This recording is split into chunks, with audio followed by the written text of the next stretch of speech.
नाशिकमधील भोंदूबाबा अशोक खरात याला 14 दिवसांची न्यायालयीन कोठडी सुनावण्यात आली आहे.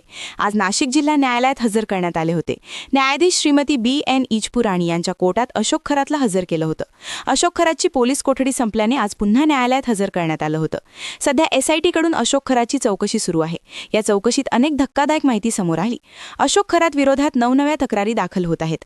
अशोक खरातने केलेलं लैंगिक शोषण, अनेकांना घातलेला आर्थिक गंडा आणि इतर अनेक कारनाम्यांची जंत्री वाढतच चालली आहे. त्यामुळे अशोक खरातची कोठडी वाढवण्याची मागणी SIT-कडून करण्यात आली.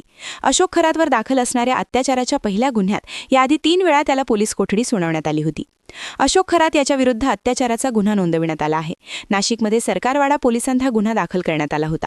अशोक खरात याने एका 35 वर्षीय महिलेवर गुंगीचे औषध देऊन बलात्कार, रेप न्यूज केल्याच्या आरोपाखाली त्याच्यावर कारवाई करण्यात आली आहे. बुधवार 18 मार्च रोजी खरात याला पहाटे 3 वाजताच्या सुमारास गुन्हे शाखेकडून ताब्यात घेण्यात आले. अशोक खरात हा सिन्नर तालुक्यात मिरगाव येथील श्री ईशान्येश्वर मंदिर ट्रस्टचा अध्यक्ष आहे. तो मर्चंट नेव्हीतून निवृत्त झाला आहे. गेल्या काही वर्षांमध्ये कॉस्मॉलॉजी एक्सपर्ट आणि अंकशास्त्रज्ञ म्हणून तो नावारूपाला आला.